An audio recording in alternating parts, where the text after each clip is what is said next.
the president, I will do the same thing that all the past D-Word have been doing and cut you off if you go over time, and then we'll move on to alumni questions. And last but not least, my question of the day, and that will be the end of the night. So again, let's finish up strong, everyone. I want all the energy in the chat, and I want all the energy that we can have, and then we can take some good. I see the recording has been okay, perfect.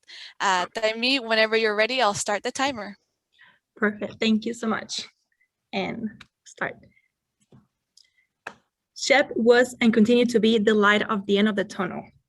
When my father was diagnosed with a life or death condition last semester, in the fall of 2018, dropping out of college crossed my mind. But what didn't cross my mind was abandoning the high school students that I had to go influence the Friday of that week. Out of the 6 weeks that he spent hospitalized, 5, I spent it doing my shift junior work while sleeping in a hospital armchair. The last one, I was fortunate to sleep in a lovely hotel room as I was sponsored by my chapter to my first ever SHIP national convention. I went to Phoenix, leaving half of my heart in Houston, but with my other one looking up to my future that eventually is also my parents, because they have sacrificed it all for me to be standing here in front of y'all. And guess what? It happened again with the whole pandemic and the lockdown and isolation. Anxiety and insecurity took over the most extroverted person that you probably could ever meet. How would I make it without the laugh, the personal interactions, the hugs, the venting at the promise lounge, or even the little social gatherings after every general meeting? But guess what? Once again, my Shep of Age familia was there hyping me up. And seeing all of you lovely Sheptitos taking the lead, creating events and changing life actually made me feel proud over the 260 members that I recruited despite the whole online environment. And that's what Shep is all about. Resilience. I am you, the head of household, working over 40 hours a week to spend to finance both my educational and home expenses. I was also you, the Sheptito shy sitting in that little corner over there whenever her bestie didn't come over to the meeting, but it all changed when an executive member approached. And after that, history could be made. So 2 years fast forward, I'm here standing in front of y'all running for the president position. I am Tahimy Landestoy, and I will strive to continue making our chapter the best chapter in the nation and unifying us as a big familia. And yes, Shep is familia. In Shep, I have found a familia that have welcomed me with open arm and provided me with all of the professional leadership and academic tools to be successful. However, as a member, I recognize that we lack some communication, public speaking skills, and emotional intelligence. Thus, one of my initiatives is to create this thing called case competitions or Toastmasters so that our members could practice their communication, public speaking, and leadership while networking with alumni and professionals. I also want to bring the idea of Design-a-thon, our design event for the University of Houston, so that we can not only do the traditional coding and software stuff, because I don't know about you, but I can't do that, but we can also do the hands-on activities and all those non-technical skills. Additionally, I believe in inclusion, and we have a lot of talented students in our chapter, so it's time to showcase that talent. So I want to bring back those Shep Got Talent and cultural diversity nights so that we can show the world that we're just not nerds. We have something else behind us. Also, Shep is learning, and I know school comes first. Thus, I want to partner with our Promise director and start the Guarantee 4.0 workshop, starting at the leadership level and expanding that to our members, because I myself have experienced that burden. But guess what? In my dictionary, dropping out is not a word. I also want to partner with our professional chapters around the area and alumni so that we can extend our mentorship program, not only for freshmen to have a senior, but what about the senior who is about to graduate? Maybe doesn't even have a job, or maybe has a job, but they don't even know what to do in the workforce. So these professionals and alumni will come in and provide those tips. Also, Shep is service and outreach. My biggest wish since I can remember is giving back to the community and helping and extending my hands. Thus, one of my goals is to continue doing the amazing job that my favoritos have been doing this year by testing our waters in different high schools around the area. And also, I want to partner more with our local community organizations, because we do have a lot of them desperate looking for volunteers. Like I said before, I genuinely enjoy helping and guiding others towards the right resources. In Shep, I have found a familia. Since I joined, I have been welcomed with open arms, and Shep has allowed me to be a mentor, a leader, and have prepared me as a future professional that otherwise I haven't been able to find these resources as a first-generation student. Today, I'm here standing in front of you, asking you to trust me to continue changing life, impacting the world, well, empowering the community and impacting the world. Thank you. All right, thank you, Tahimy. You ended early, so that's great. And now I'll pass off to Cindy and Andres if you have any questions for Tahimy. Tahimy, first of all, I also need to catch my breath.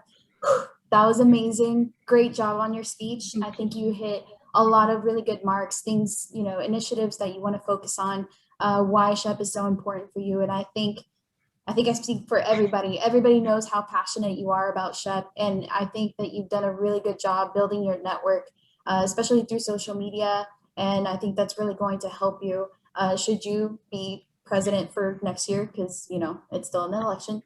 So my question to you is, having in mind all of the pillars and all the initiatives that you have just mentioned, which pillar do you think requires the most amount of work? Why, and how are you going to tackle this? Perfect. Thank you so much for that question. I love it. So for me, as of right now, because of the whole pandemic situation, when we go back to like isolation, chapter development will be like the first pillar that I will focus on. I know, like a previous leader mentioned, we need to start at the leadership level. We need to do that bonding, because how are we going to tell our members like, hey, come join us. Hey, we're super cool. Like, you know, stick around and stuff like that, if we're actually not bonding between our e-board and chairs, and why not? So that bonding needs to come back in both the executive level and the members level as well. With this being said, I know that probably like the new members will still be new members next year, because we're like, you know, online, and then we're gonna go in person, and you're like, wait, are you that person online or are you not? Like, you know, stuff like that. And also including us, like the old member, like I wish I would have gotten that interaction, you know, in-person interaction with the new members. So we all going to be on the same boat, where we're technically all new to each other. So definitely that chapter development, those social events, those cultural diversity. Like I remember after the Sheptina pageant, people won't stop talking about how talented these girls are. Like they can sing, they can do this, they can do that. And I'm like, you know what, we need to showcase that more, because that is really, you know, interact, like making people interact, like, hey, you sing, I sing too, like let's do it together, or like, oh, I paint, you paint too, like things like that. So definitely chapter development, because of the situation that we hopefully are going to come out of soon, which is the whole pandemic isolation. So yeah. Good job. Thank you. Thank you. All right, Tahimy, man, it's so awesome. It's so awesome to see you standing up here as running for president. I mean, you haven't had it easy, and like it's been a rough 2 years since you joined U of H, probably longer. And so yeah, I mean, I cannot think of anyone better to give the energy, the glue to the chapter, that other than you, Tahimy. So amazing. Like Cindy said, this is still an election, even though I have no doubt that you're gonna get elected and hopefully be that great leader that I know you're gonna be. What, and I think you've answered this over and over, but what is the most important thing that a chapter needs in order to succeed? For sure, it's definitely the members. I know we always think about the leaders because we're guiding and stuff like that. But if you have gotten to know me, like you probably know by now that I don't believe in hierarchy. So like even me being executive board and elected as a president, I want everyone to feel like SHEP is a safe place. Like the title of president, you can probably put it on my name tag, but I still want to be the regular member that can interact with the other members. And like I said before, the members is the most important part, because if they really don't come or they don't show up to the events, or if they don't, you know, come to national convention and they're not loud and proud enough, like no one would notice us. So leadership, it is important, but most important is the member, because they are the future leaders of the organization. So definitely that from like the whole Chef Familia, members is the most important. And like I said before, and I'm saying in this speech, hierarchy, it's to me in my dictionary is not a thing either. So I want everyone to feel like a whole familia. Everyone is within the same level, you know, respecting each other boundaries, and why not? But I want the members to feel like that way, like where they can trust and they can reach out to us and things like that, for sure. Can I ask another question? Yes. Go for it. Okay, so we've focused a lot on in our questions so far. We've focused a lot on the internal side of the chapter. So I want to ask you externally, how do you think? What do you think other people view SHEP UH? Like, how do you think other chapters view SHEP UH? And how would you either improve or maintain that reputation or that image? So I remember attending my first RLDC. That was like the one in Louisiana. And that's actually how I got encouraged for running for the executive board position, because I saw so many like freshmen and everything. And like, they're like, these people are running for president, they're freshman, sophomore year. And I'm like, girl, you need to catch up. But from these conversations, besides that, encouragement, it also came out the point where like these people are saying like, oh my God, I look at your social, like the SHEP UH, Instagram and social media presence. And like, you guys are like literally everywhere. Like, these are actual students. This is not even professional. This is not even like other like chapter leaders. This is just regular like freshmen, sophomores going to their first RLDC, and they're already saying that they're looking up to us. However, I must admit that maybe in the external world / SHEP world, we do have a big presence. So just continue that legacy, continue making us the best chapter in the nation, but we are lacking in something, and that is our presence within E of H. The University of Houston, for some unknown reason, we're not getting the recognition that we deserve. I felt like I used to be in the Office of Admissions. I used to work there.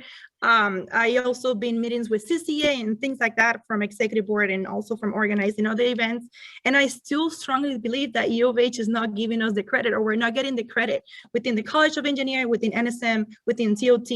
So that is definitely something that I have to work really hard with my VPI, because we are probably one of the biggest organizations in the whole university by itself. So why are we not getting that recognition? So definitely that we need to work on is just looking at the resources, making the right connections that we need to make, and especially now that we're transitioning from online to in person.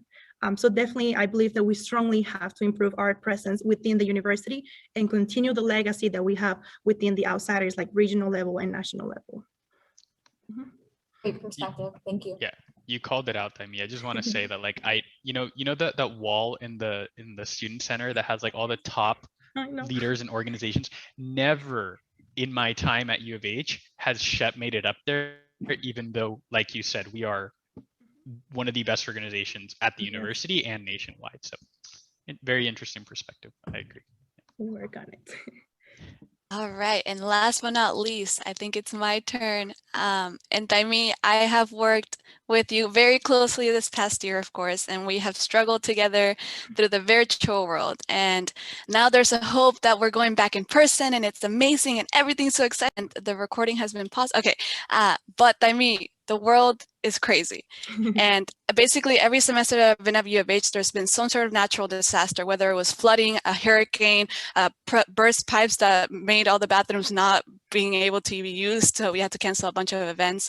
So you never know what can happen from here to the fall, or even in the spring, the last week of your time as president, if you're elected. So let's say another natural disaster or virus event occurs in the fall or any time during this new academic year, and the hope of going back in person is lost once again. We're crushed. How are you going to keep your leadership team and the members motivated and having the same energy from the very beginning and not kind of deflate after a while? And would you prioritize safety over events? Perfect. Thank you so much for this question. I just have to drop the shout out because I think I've learned and been trained by the best. Andrea, shout out. So for sure, in there, this is a really great question, because I know that's how we felt at the beginning of the semester. We were like, oh, we're gonna plan for an online and in-person event, like hoping that maybe we go back into person, but then we have to stuck with the online version, and why not? But for sure, it all started with the whole like first general meeting of this, like the fall semester. I must admit that I was skeptical about it. I was like, we usually get over 100 members in an in-person. And I remember that little rock, paper, scissors for that first meeting and everything. I was like, how are we going to translate this into an online environment? And like, I just have had the best team ever. If I elect you for president, please don't get jealous, whoever becomes the next team. But this team has been amazing. And that's what I hope to continue making happen. Whoever, if I get elected, and also with with the next executive board team, and why not? So the online semester, it shouldn't discourage us. And if we're not discouraged, if we're motivated and we can show that to the members and to the, once again, increase that presence. You know, for me, one of the things that helped me recruit new members was reaching out to professors within like the colleges and stuff like that. So that's how a lot of chemies came over, because I reached out to a fellow chemistry professor, and he helped me spread the word. So even if I hope that we don't, like I'm crossing my fingers that we're talking right now, even if we were to go back into the whole virtual environment, is exploiting the resources that we didn't do this year, and also continue doing the stuff that we were doing, because you know, I think it's pretty clear that we're doing something right. Like we have over, I don't know, 45 people right now in this call. We have over 100 people showing to every single like first meeting of the year, and why not? So that's what I would focus on if we go back into virtual. Now, regarding your question about safety, I am like an old soul, and like y'all can see, like in the banquet, like we're trying so hard, the mini executive board, to, you know, keep those like CDC guidelines, or why not, because the COVID era, like the COVID pandemic, is not over yet. So safety, it does come first, because if we don't, and also I want to add to this that safety comes first, but it also has to come from the leadership. Like the leadership has to set the example so that the other members are like following and like they're actually respecting. So for sure, I would always put safety as first, but I would also always consider what is the opinion, what is the feedback from both our members and like the rest of the executive board and leadership team as well. So I always try to find a balance between both things, for sure. So yeah. All right, thank you, Ms. Tahimy. And with